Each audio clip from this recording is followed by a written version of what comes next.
the 9-step process to craft your authority goal with Kubernetes as an example. All right, so in our previous episode, we defined what is an authority goal. In another one, we also spoke about why even authority matters today in B2B tech marketing. But today, in this episode, we're going to look at how do you actually go about crafting your authority goal. And remember, there's a way to do it, a systematic process that makes it a lot easier and clear what your authority goal should be. Shout out to a book that has really influenced my thinking on this. In fact, this entire process is from that book. It's called Obviously Awesome by April Dunford. The book, guess it's inverted, but Obviously Awesome, April Dunford, this book. We talk all about product positioning. The tagline says how to nail product positioning so customers get it, buy it, love it. One of my favorite books and one of the most profound books I've read on marketing ever. If you're in B2B tech marketing and you haven't read this book, you're really missing out. Go get it and read it. Let's get into the 9-step process now, how to come up with your authority goals. Run this process. I'm going to be giving as an example Kubernetes. We're going to use that as an example. It's the most widely used cloud native tool today. So as we speak about that, you'll get clearly what each of these steps means. Hopefully it'll help you as you craft your authority goal. Let's get into it. Step 1, form a positioning team. So you put together a team of 3 to 5 people from your startup. These should be people that own the function within your startup. So it could be head of sales, marketing, head of customer support, head of engineering and product development, head of product. In a startup, you usually have 3 to 5 people who drive your strategy for your business, for your company, for your product. These are the 5 people that you want to have in the room. If it's a larger company, you want to get the heads of a particular department and the people who matter to that specific product, not all products of the organization. If you're a very large company with multiple products, it's not going to be as effective. You want to do this at a product level. So you put together, it shouldn't be done just you alone. You need a team to do this, to bring in different perspectives, go deeper, and be more comprehensive and accurate with your goal. To get buy-in, because they're all going to be part of driving towards this goal. But at the same time, watch out that it doesn't become too many people. If there's like 10 people in the room, the conversation is not going to be very productive. There's going to be a lot of pulling in different directions. So try to get 3 to 5 people ideally. If you look at Kubernetes, it started out sometime in, 2015 or so. At that time, it was called Borg internally at Google. So imagine the creators, the maintainers of the Borg project getting together. They want to release Kubernetes to the world. And, Sabu would sit, probably 3 to 5 people, creators and some of the people who probably going to be responsible for just messaging all of this, marketing for sure. Sits together and they're in the room, right? So these people understand the challenges of infrastructure, in the case of Kubernetes. They understand developer workflow. They understand the DevOps process. They understand SRE concepts. These are the people you want in the room. Okay, that's step 1. You assemble your team.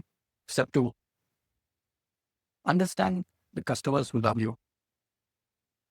So we start with our best customers and keep these customers in mind as we answer these questions, which will lead us to our authority goal.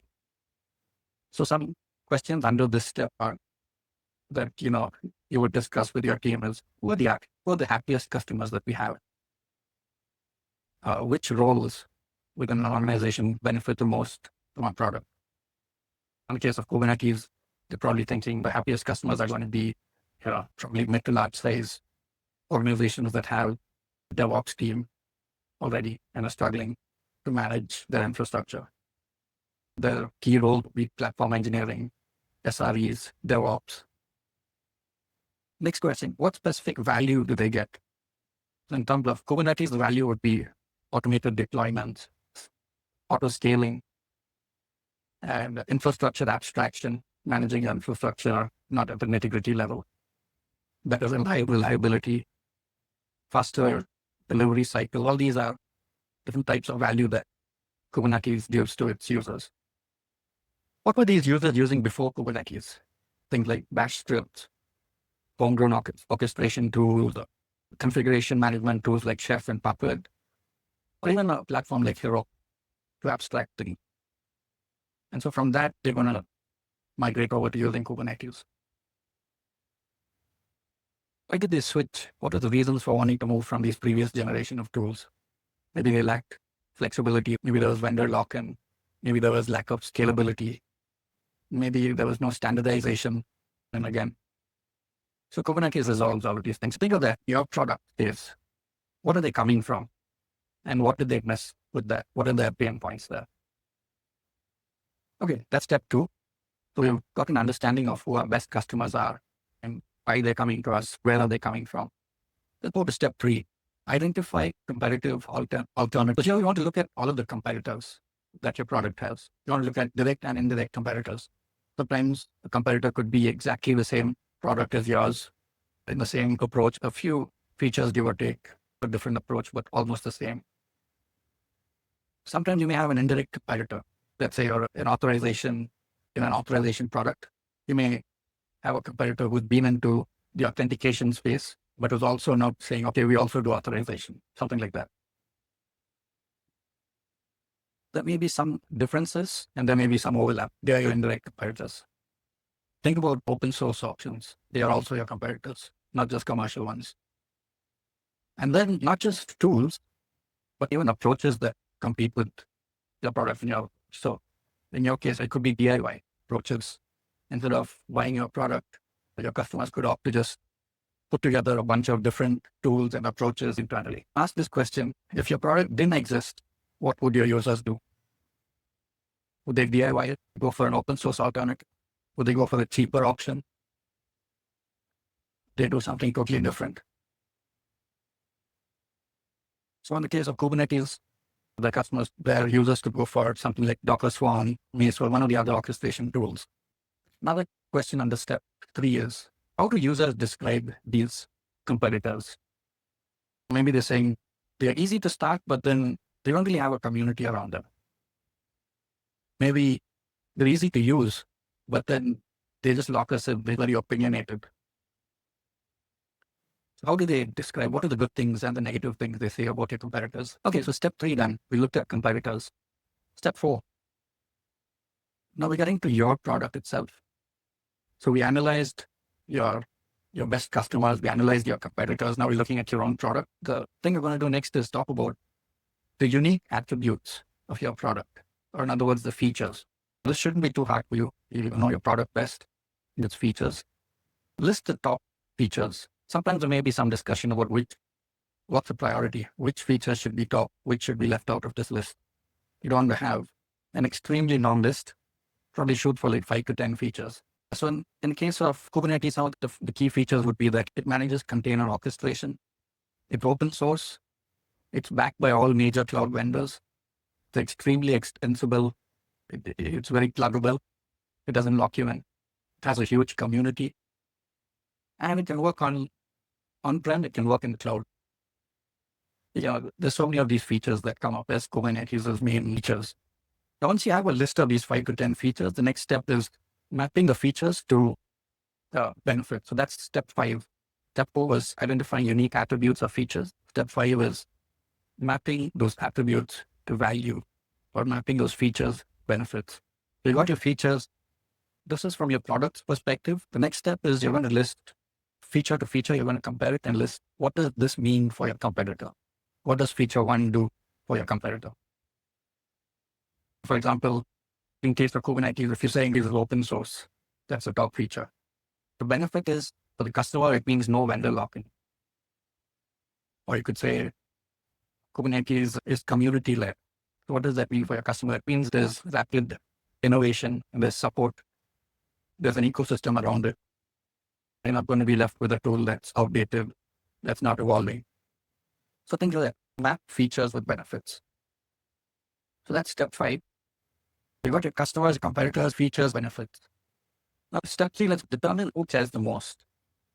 So that is from the second step, which is identify your customers, best customers. We're kind of going to go to that list, and from that list, we're going to pick out the cream of the crop, the best of the best customers, your gold mine, and figure out what's it about these customers that makes them the ones that care most about what we do. So in the case of Kubernetes, it would be platform teams responsible for managing and maintaining infrastructure. And not just any platform team, but ones that make to large size tech companies. And not just make to large size tech companies, all of them, but ones that subscribe to the microservices model and the DevOps approach to building and shipping software. So now you see, as you add those layers, you really start to see who should care the most about your product, and it becomes very specific. It's very powerful when you can use all of this insight in your marketing. So then think of why they care the most, why they should care the most. And you'll find some of the top reasons coming up. They manage complexity at scale and want control. They don't want to reinvent the wheel. They're wasting a lot of time, in plumbing that they can otherwise spend in actually delivering value for their customers, building their product rather than managing infrastructure basics. They want to standardize components they use so that it's switchable and they're not locked into any particular vendor. They can save on costs if they want to switch to another vendor. They don't have technical debt because of just being locked into one vendor. So who cares the most? What are their characteristics? And why do they care the most? Okay, that's step 6. Step 7. Choose a market frame of reference. In other words, choose your niche. And this one is very important because this is pretty much choosing your niche or your category. Very important to how you position your product. The same product can be put in one niche, it'll do okay. But then when you change how you position it, put it in a different niche, could do much better. For example, with Kubernetes, when it started out, they probably had this as their frame of reference. Container orchestration to super straightforward, does the job. But as Kubernetes has become mature, now 10 plus years old. So now Kubernetes is, its positioning, its messaging is graduated from that. Now Kubernetes is talking about how it's a platform for building platforms. But eventually, it's probably going to be more about the cloud itself, a broader positioning. The open source operating system for the cloud, for example, that's a broader positioning. This follows Kubernetes evolution. So if your product is earlier in its journey, it's a young product, you probably want to go with something direct, something that is specific, very pointed. But if you're already a leader, you already got a lot of traction, something like Kubernetes, where it's the leader in the space, then you want to move to something that shows that leadership status. So choose your frame of reference based on where your product is in its evolution. That's step 7.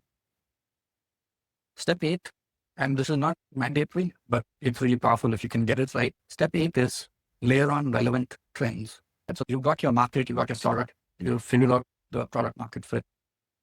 And it almost zeroed in on what your authority goal or your positioning should be. But this is like sprinkling some salt, some flavoring, some seasoning on it, spicing it up a bit. There could be different trends in your space. List down those trends.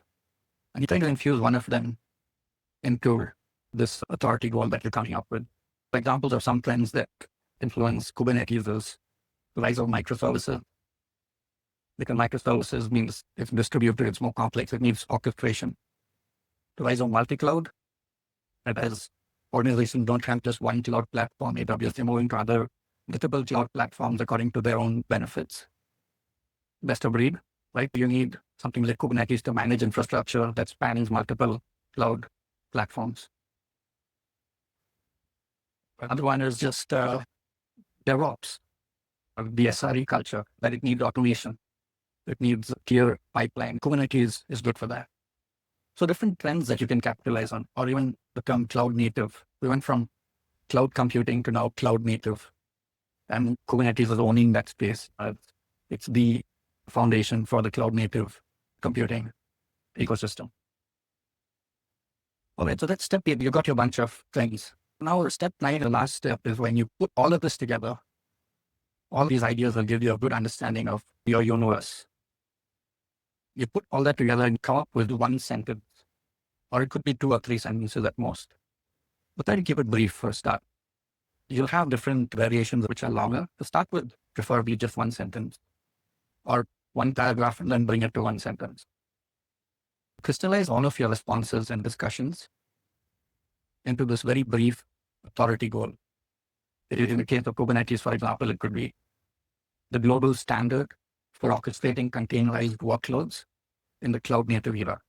It's very specific, very clear, It says what it does. It says who it does it for. It says how it does it. It says a lot. I mean, it's something that, it sets Kubernetes apart from anything else out there. That's the kind of authority goal that you want to have for your product. So your authority goal, when you end up at the end of this, you should have one sentence for sure.